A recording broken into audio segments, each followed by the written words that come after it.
Video creator Hitesh Pratikya Rai from Bongaigaon 4K editor.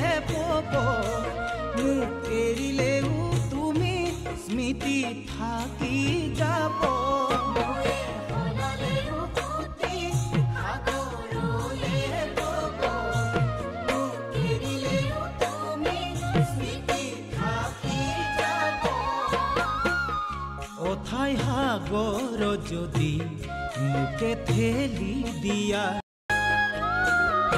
Video creator Hitesh Pratikya Rai from Bongaigaon 4K editor.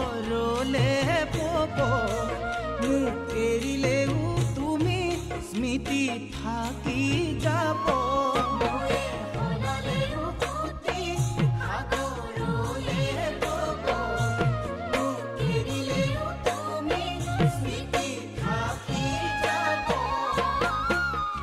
ওথায় হাগর যদি মুখে ঠেলি দিয়া